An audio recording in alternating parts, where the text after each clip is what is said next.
I think it's this thing where like I think the world of them and I just want the best for them. I'm a concerned mama bear right now. Yeah. That's where that's coming from. Yeah.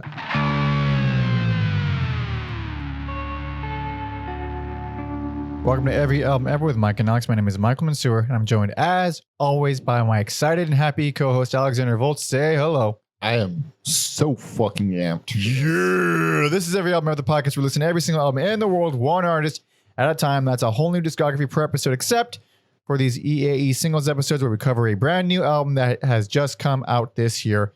And what are we talking about today?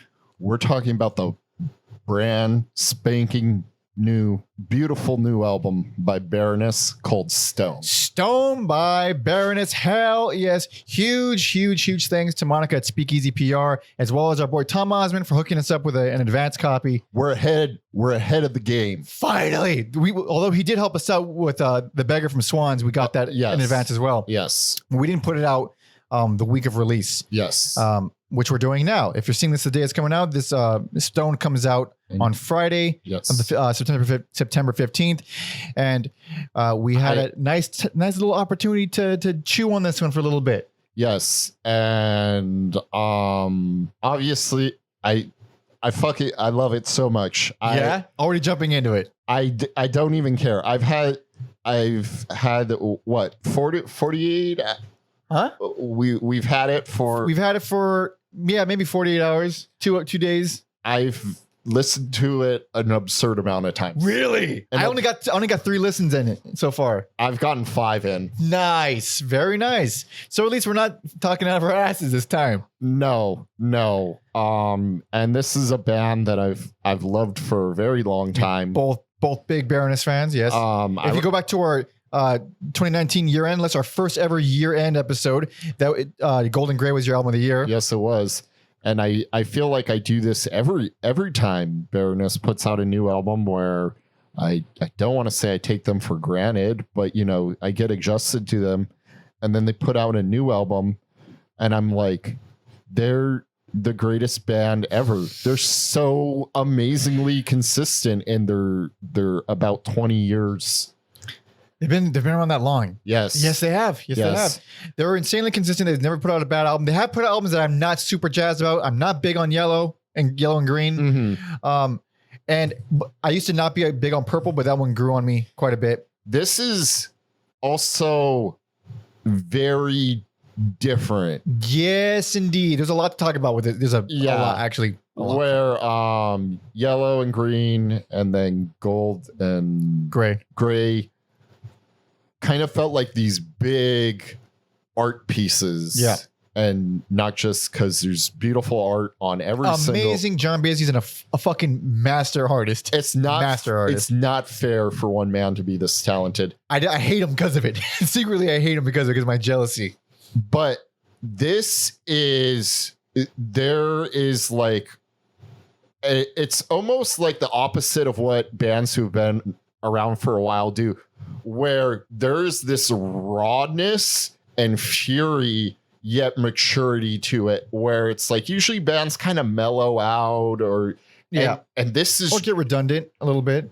Yeah, and this still has trademark sounds that and love 100%. From Baroness, but I wasn't expecting this album to sound like this at all. There's a lot of huge differences, at least for the more nerdy music listeners. There's like huge differences. I found the only thing I didn't like about this album, the main thing I didn't like, are the moments where they started to sound too much like themselves. Because then I've heard it a lot. We know Baroness, they have a style, and that only happens like on one track and parts of maybe another couple. Mm-hmm. For the most part, they're venturing into some new uncharted territory a little bit. And I'm also a fan. I did like the album quite a bit, and I plan to listen to this a lot more. Yeah, I do like the in the story of how this was created, where I feel like a lot of albums are pandemic albums or like lockdown albums, and I feel like when a band says that, you're dealing with the emotions of going through that or channeling that. And this isn't that per se, but I think about the first live concert I went to after lockdown, and that release, I felt those endorphins, that energy. Yeah. And this album very much has that feeling of like, okay, we've been deprived of our lives for this long. For too long. Yeah. And they do talk about John being kind of angry and channeling that into, and the more I listen to it, the more I think stone is a perfect name for it, because you can use them to be aggressive and violent, but also you can build with stone. You can build. Yeah. You can get a massage with stones. Hell yeah, you can, brother. Yeah. So I'm like, it's really the like perfect album title for this band and what they're going through. It's interesting too, because Stone is also the first non-colored themed album. Yes. It's also another direction with that. I always liked that little gimmick of the colors and the album covers reflecting the color. And even when I've only seen them live once, but even when they play songs from which the colors of the stage reflect which album of the song they're playing. Yeah. So if it's a song from the first album, red, the lights on the stage will be red. I think that was very fucking cool. Yes. But here if you look at the cover, first of all, if you know Baroness, you know they have the greatest album covers in the history of music. And this album cover is basically no different. And it's the first one with multiple colors on it. Yes. It's different. It's a different approach entirely. Before we hit record, we were just gushing about all the album covers.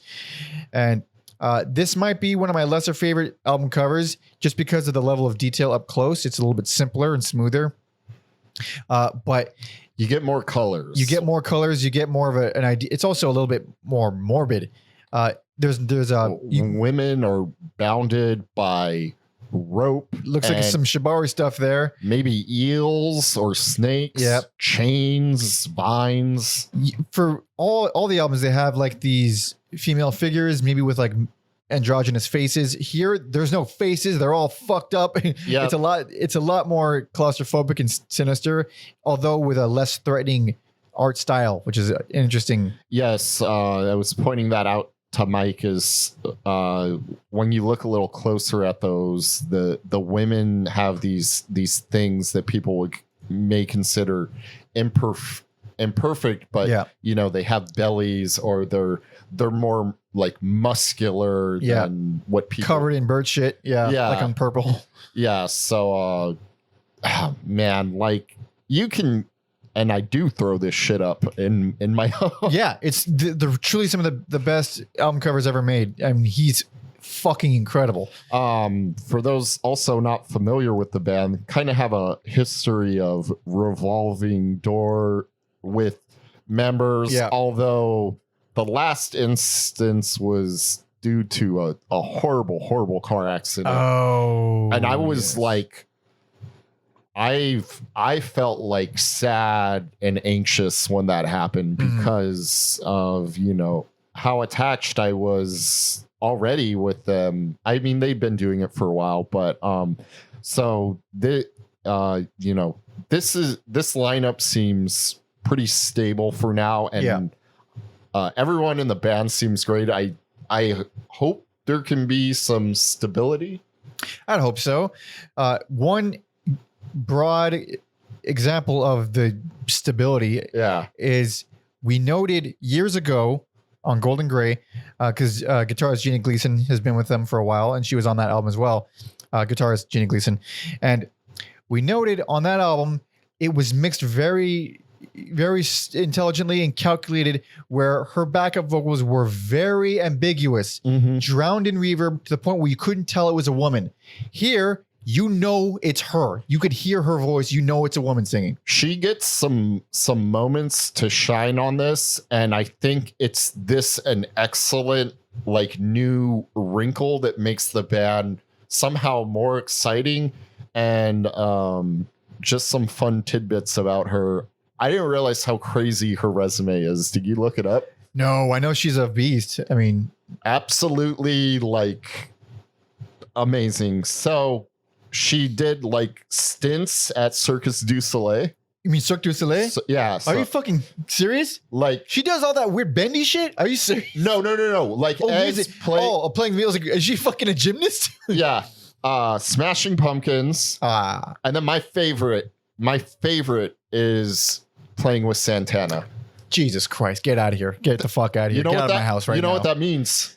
And I wish I could bomb you, but I won't for monetary reasons. That means she's played Smooth at least 50 times. Oh, yes, dude. Fucking yes. If not more. Oh my God. And that's why she's the greatest. Yeah, I guess it's pretty smooth. She also has more things. Those are just the highlights. Yeah. Holy shit. Well, at least Baroness isn't playing smooth as far as I know. They should though. But yeah, she also talked about that too, how on Golden Gray, she didn't feel so much at home. It was this kind of like, okay, I was bought in to do this. Yeah. And then here it's like, okay, we've been doing this for a while. You absolutely should have a bigger piece of the pie. Yeah, it's not like I need you to do these parts, but I might replace you, so I don't want people to be too comfortable to attach to your voice here. Yeah. Here it's like, let's just make the album what it is, and you're part of it. So let's do that. Yes, which I find to be way more authentic. Like because this was self-produced by the band, their first self-produced album. I do prefer infinitely the production of Golden Gray. Okay, like infinitely. I love that production. Mm-hmm. It's still good production here, but I think it's a more authentic choice to make the band feel like the band, and not try to drown anybody out or make them seem ambiguous or replaceable in any way. Yes, because also there is like that rawness.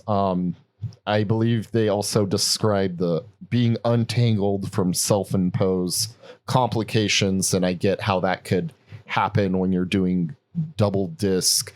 We have this theme, where here just a little more free. Yeah, they isolated themselves in a house in the woods or something like that where they recorded this, and there's some interesting backstory from like John Bailey talked about. He says an important through line in Baroness is we don't like to repeat ourselves. It's all about the willingness to take risks. When I was younger, the whole point of music was to be different, not to do the same thing, and not to listen to parents or play by the rules. Right on, brother. That's kind of goofy, but in practice it works. It's really sort of terrifying to be at the 6th record in your career and think that you'll have to keep up with your history rather than continually invent. So we doubled down on continuously inventing to see where it takes us. I think this record is a good reflection of that. Stone is a lot more alive, more direct. It's certainly the most experimental album they've had. And I mean that as in, whenever I say experimental, I usually end up meaning they are new. They are experimenting, not like they're farting into a fucking tuba for an hour. Because the last album was arguably way more psychedelic and way more interlude driven. There's a lot more like emphasis on how the songs transition to the next, a lot of like little tiny pieces here. And it was a big giant art piece. In a way, it's kind of like the like classical music pieces where you have the parts. And here they are doing things they've never done before. So you might as well start talking a little bit about some of the songs.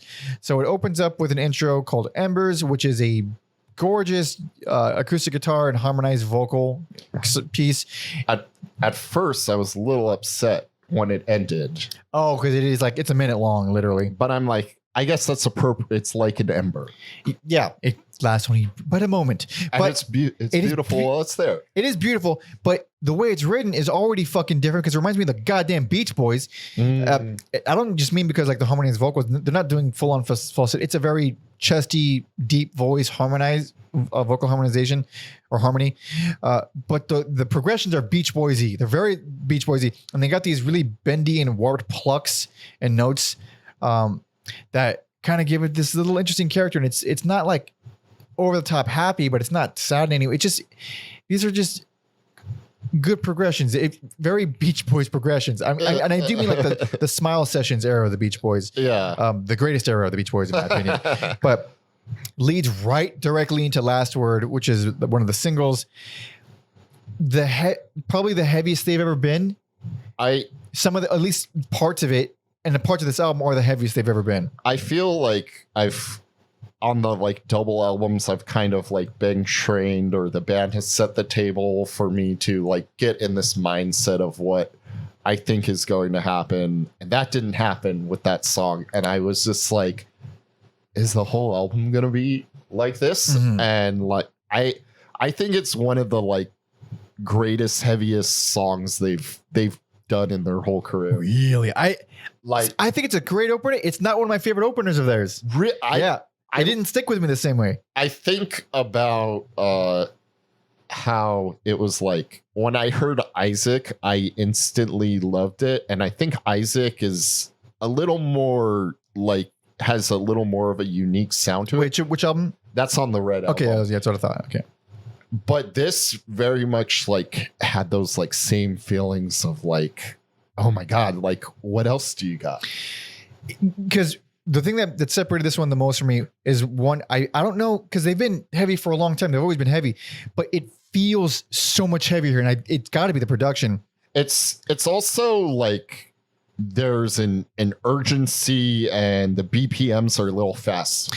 And so it has this chunkiness to it that's really distinct to this album. And but then when it goes into like the more emotional, vocalized, vocal driven aspects, it's kind of what we expect from them, like really big, long, harmonized vocal notes.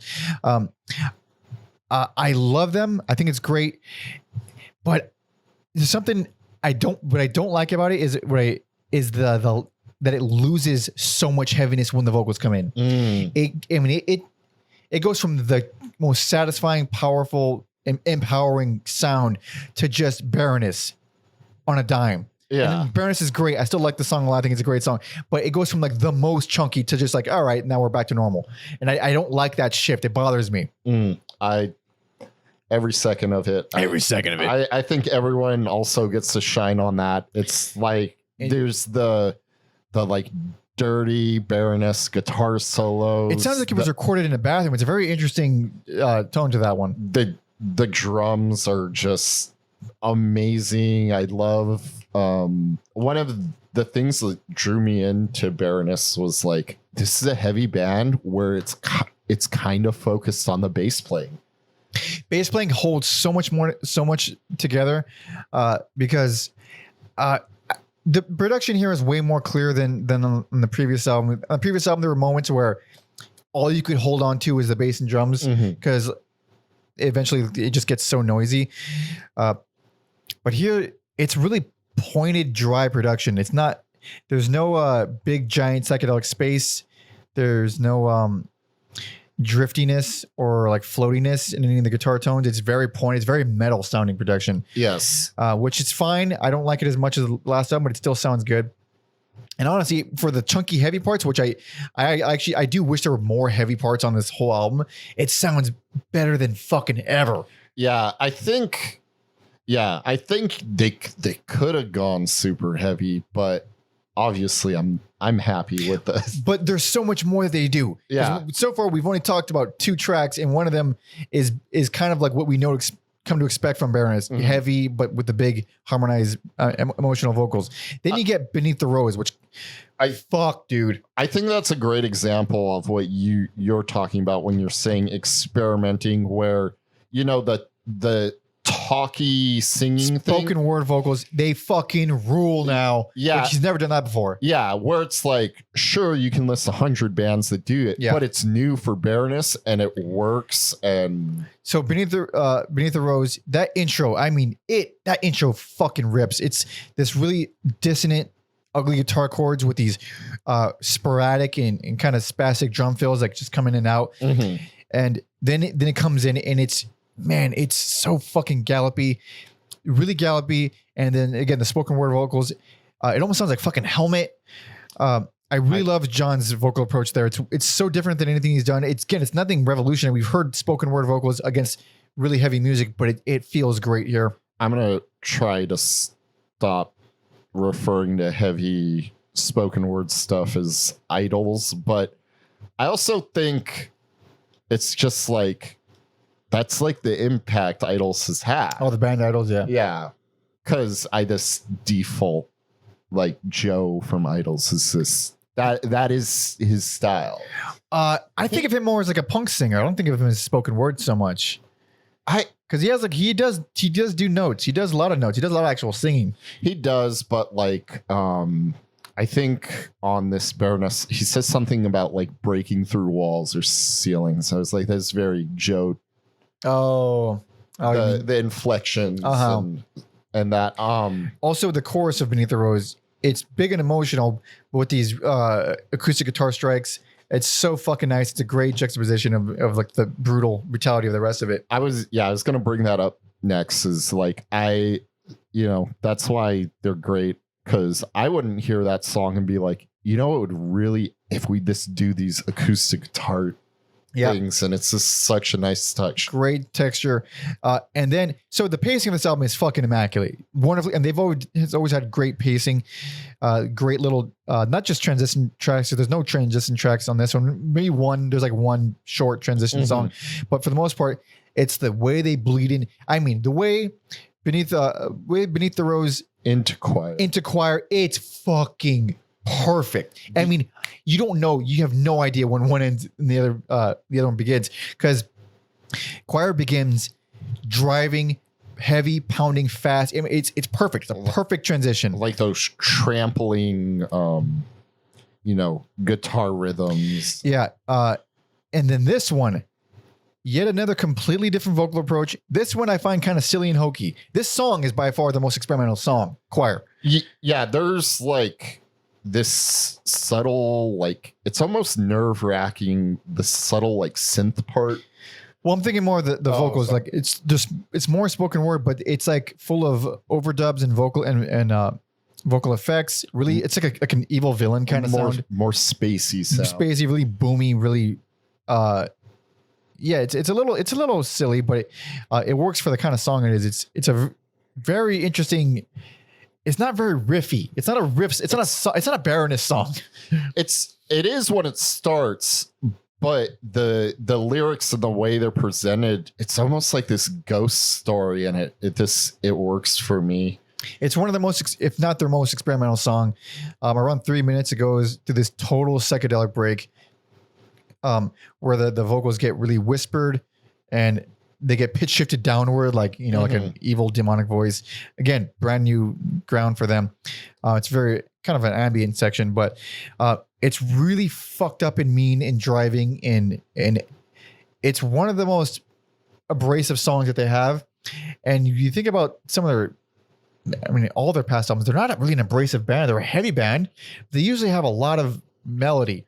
This is they're trying something different. They're being fucking gross now, and I like it. Yeah, when I would try to get normal people to listen to them, I was like, do you like Muse? Do you like heavy metal? Because it's heavy metal Muse. Yeah.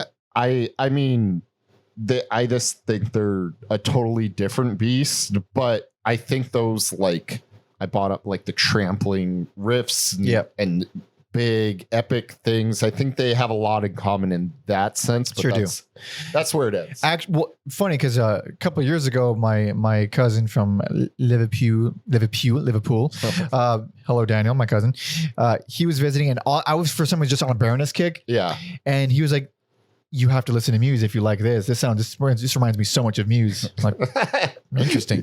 You go back. Mike goes backwards. I go backwards with everything. Yeah. But also, shout out to Connie, who I assume listened to this band already, but she just recently started listening to them, and she's like blown away. They're great. Yeah, they're fucking great. So the choir is this fucking crazy song. They've never done anything like it. Brutal. It's Baroness being brutal, and that one again bleeds fucking perfectly into the dirge, so this is like the transition song, which makes me sad that it's only a minute long, because it is so goddamn. It is a complete and gorgeous ballad, acoustic ballad. It's like a somber kind of folk ballad. Yeah, and it's kind of rare, but I just want to hear a like full acoustic. Maybe not a full album, but they're so. If it's like this, they're so fucking good. And jumping ahead, I wanted to go in order, but like jumping ahead to like the closer. Oh, the closer is fucking unreal, dude. It's absolutely unreal. One of my favorite songs that there's of all ever. Yeah. I'm just like, you guys are so fucking good at this, and I should double check. It's called. Which one? Bloom. Yeah, the closer Bloom. Yeah. And that's where like I think that's like Gina's. Yeah, she's a big part of that one. And I exactly what you said. I get like, our members are consistent. It's basically John's. Yeah, it's John's band. Yeah. But I'm just like, I think she adds a nice. It's a great texture because so Bloom, it's almost country western. It's country western with Baronessism. It's a Baronessism on it. So there's like a really nice twang to it, and her voice adds more of that. It feels more country western oddly because of that. John is from Savannah, Georgia. What is it with Savannah, Georgia, and the great bands? Dude, I was on like a Savannah, Georgia kick where I was just like, I don't care if you say you play heavy music and you're from there, like Mastodon, Caius, Baroness. There may be one or two more I'm spacing on, but speaking of Caius, sorry, not Caius, Kylisa. Kylisa, yeah, I was like Caius, isn't that like KY band? But since you mentioned Caius, this was mixed by Joe Baresi, who mixed Caius and Tool. Check out that episode, by the way. Also, if I read the notes correctly, that guy's in Pasadena. Oh, yeah, not bad. It's a stone's throw. Yeah. It's a stone's throw. Sorry. Pasadena's like this place where it's like popular, but not. It's where a lot of rich people live. It's my favorite part of LA, but it's also really, really hot. It's like the second hottest part of LA. People come for New Year's. We got the Rose Bowl, the Rose Parade, and then they kind of leave, and then it's all this like down, like you find out random things like Van Halen's are from here. Yep, Van. Check out that episode as well. And this album was also mastered by Bob Ludwig, who did Led Zeppelin. Check out that episode. Nirvana. Check out that episode. He's been around a while. But for Bloom, I mean, goddamn, to go back to that song, again, it's unlike anything else they've done.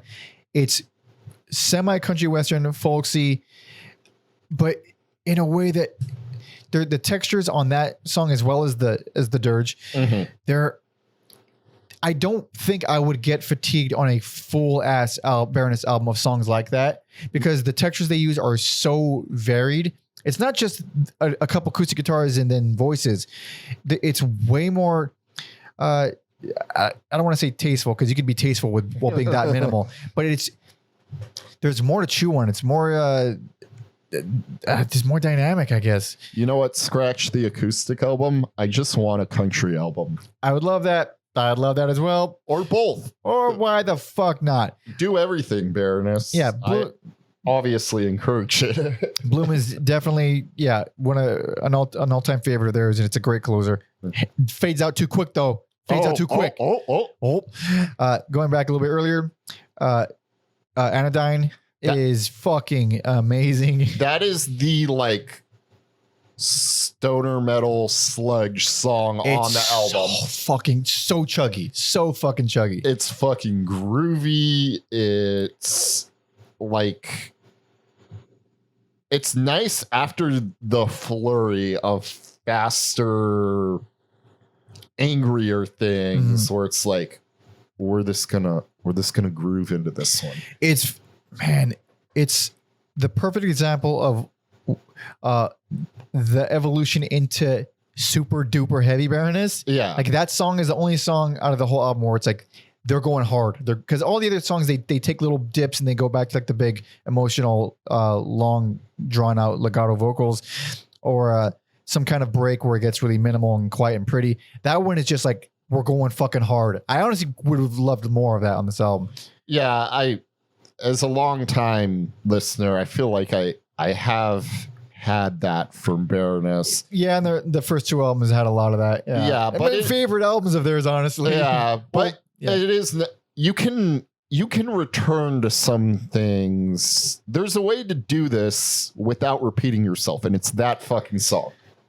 Exactly. One general thing about this album too that continues from the previous one that I'm very happy about is John moving away from predictable vocal lines. That's the thing that I always, starting from a little bit on Blue, even though Blue is like my favorite Baroness album, it kind of started there. where I would really see these vocal lines coming way in advance. They're big and emotional. I know exactly where they're going, and the songs are still great. The songs still work, but it always irked me. Like I know exactly where these are going. It's very kind of hacky in a way, which sounds like insulting. I'm not trying to be insulting, but starting from Golden Gray, they started moving away from that word. They started getting a lot more interesting, a lot less predictable. And on this album, they are continuing that. They're way more interesting here. The vocal lines, I'm liking them more and more as they go on. The only song that I would say as a whole doesn't work for me is one of the other singles, Shine, which has a very nice somber acoustic intro, but it's the only song that really feels just like standard Baroness. I think it does some different things. One thing I thought was funny on the credits, everyone's credited as playing a glockenspiel, and I think it's that song. Jesus Christ. Everyone. Every single member. Why not? That's all. Spread the love. I wonder if it was just like 3 of them doing it, and they're like, want to get in on this? Hey, you want to go some of this Glock? You want some of this Glock? Just honestly, that song weirdly I can't even explain how, but it kind of reminds me of Metallica in certain parts, like especially around the breakdown in like 3.5 minutes. I was gonna say, you know what it is? It's the this album is just, it's fast and angry that maybe in previous albums the toms on the drums have more time to ring, and this is the one song where the toms are big and full. So I was thinking of black metal era Metallica too.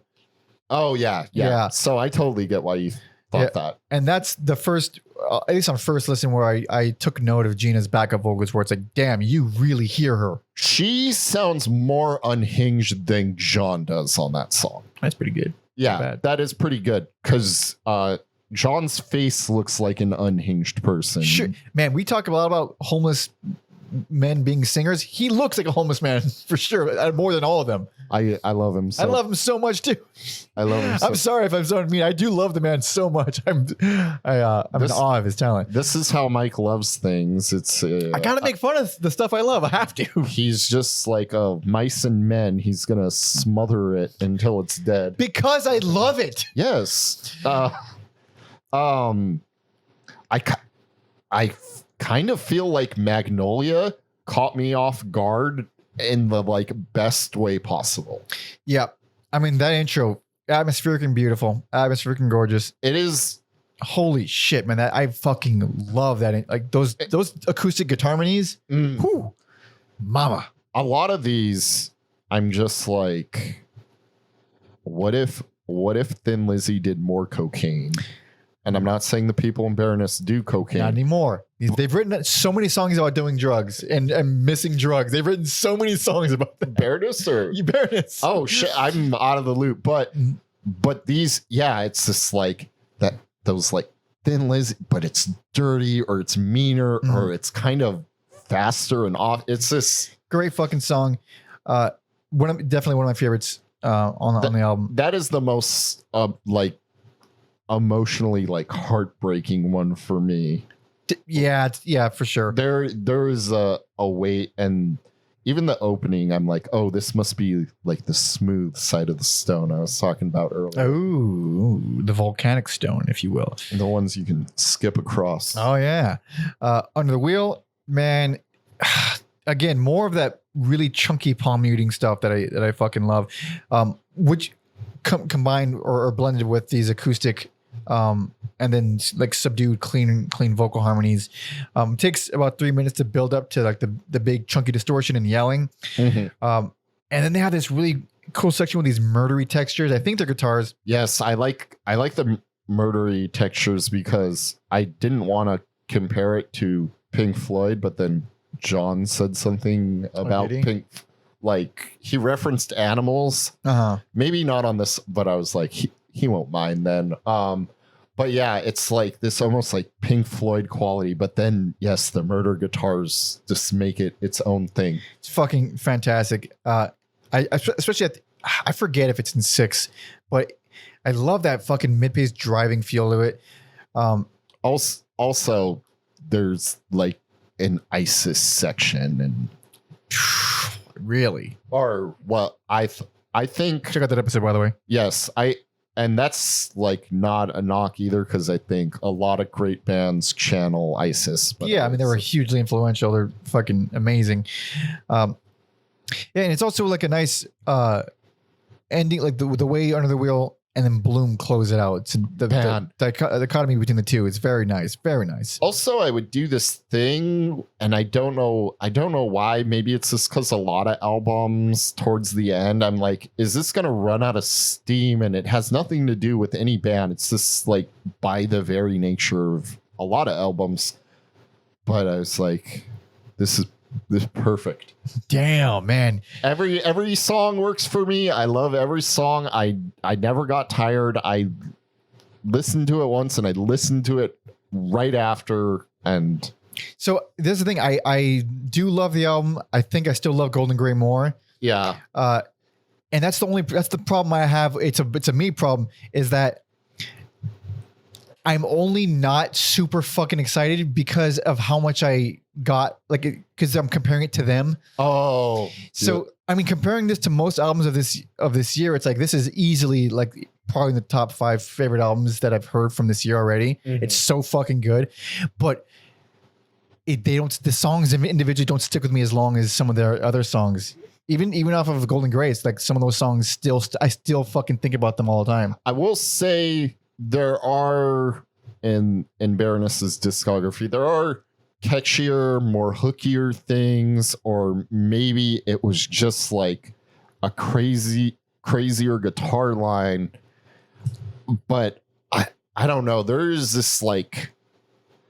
something about this album where I'm like, I don't want to leave. That is a good point, because I sound like I was like being critical.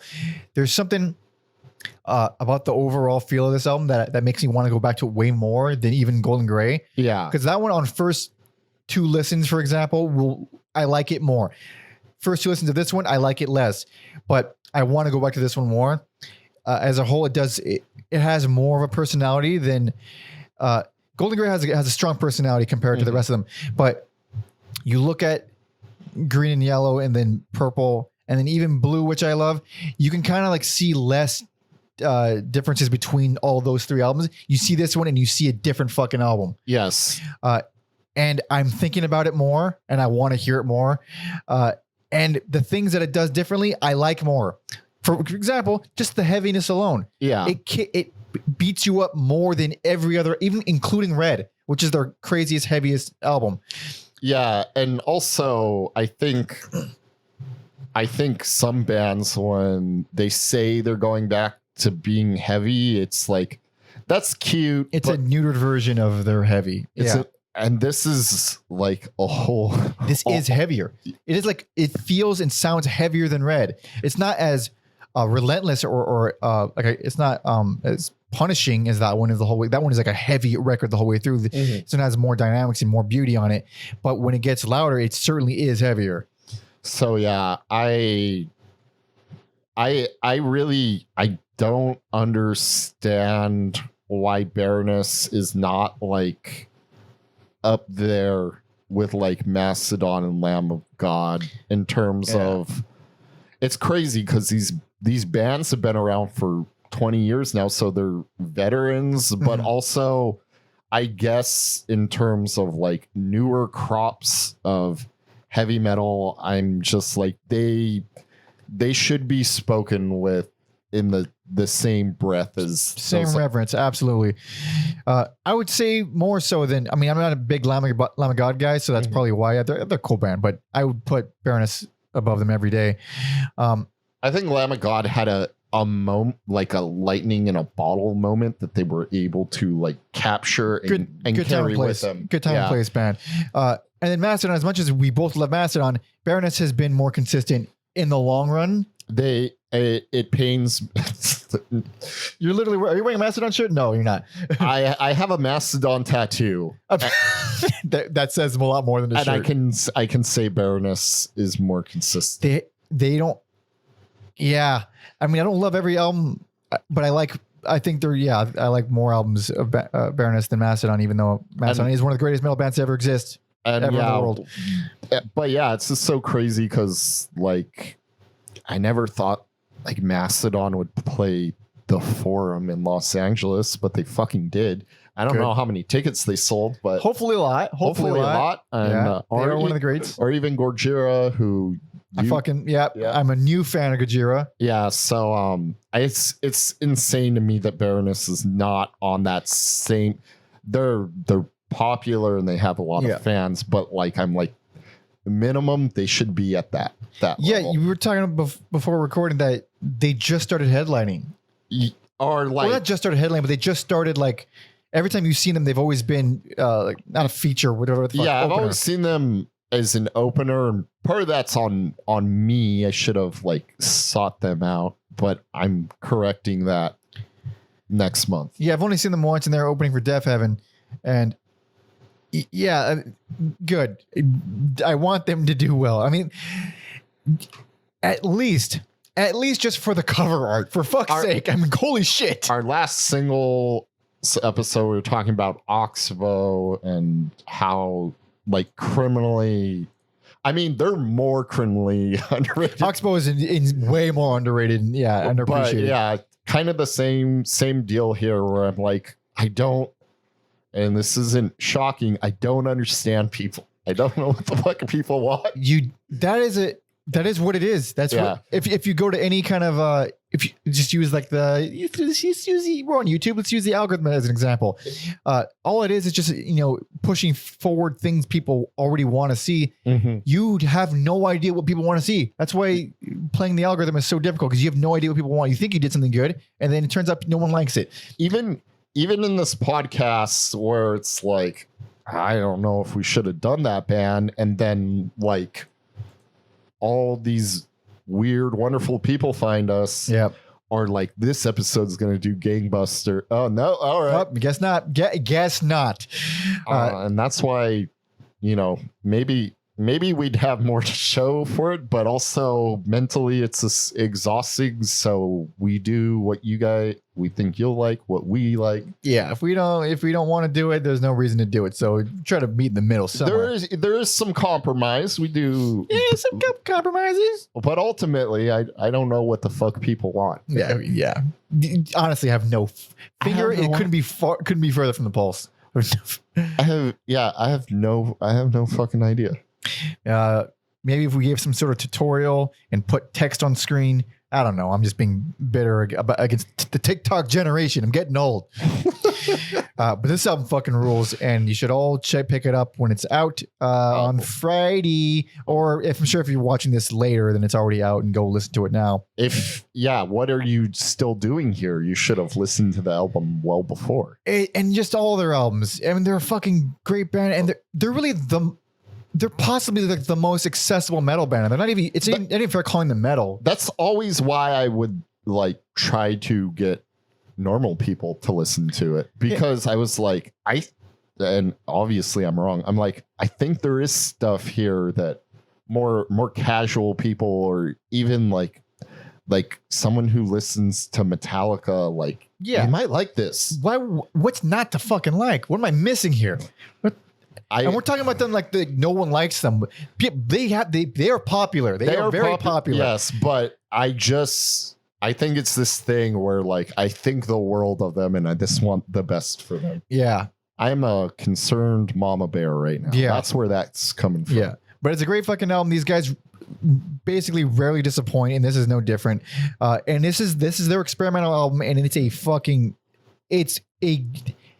a wonderful experimentation. It is not. It's like, still feels like they want to make good. They're not just experimenting because they're bored. They're experimenting because they want to make something different and new that they haven't done before. And that's the fucking way you got to do it. That's the way to do it. Yeah, the quote you read. I think Baisley's just a master of conveying his emotions exactly how they should come across in music and in visual art. I mean, God damn. Also, I feel like I didn't say their names, but like we should. Oh, the other members? Yeah. Sebastian. Bass player is Nick Josh. Nick Jost. Yeah. Who's like fucking killed it on the. Definitely. The bass on this album may not be the first thing that catches your attention, but when you hear it, the man is a madman. And also, he directed the video for Last Word, There you which I haven't seen it yet because I never watch videos. But that's also wild too. He says it was his first video, and he says it was really nerve-wracking to direct and create my first music video, but having a lifetime of nightmares and a love for strange animation turned out to be very useful. Nice. I definitely want to check it out then. I bet he liked that movie Mad God. Damn, that is one amazing first half of a movie. If you like weird, disturbing animation and a very loose plot with no dialogue, check that fucking film Check out the first half of that film. That first half is so good. I mean, oh boy, that first half. I have mixed feelings about that movie, but it's definitely it's like, yeah, fucking watch it. I don't care. Yeah, I don't care how I feel. It's an experience to be had. Much like these albums. Like these albums, yeah.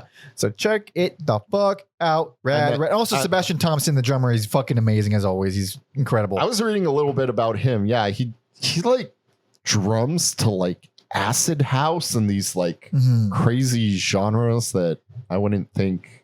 I mean, he's really fucking groovy. He's done some of my favorite beats ever. He is a human metronome.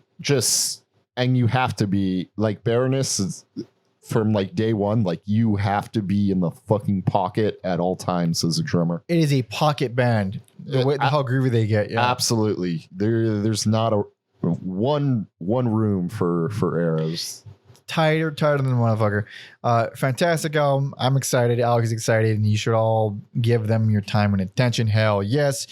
But I guess that about wraps it up. We gushed for a good while on this album. I'm gushed out. We're all gushed out, baby.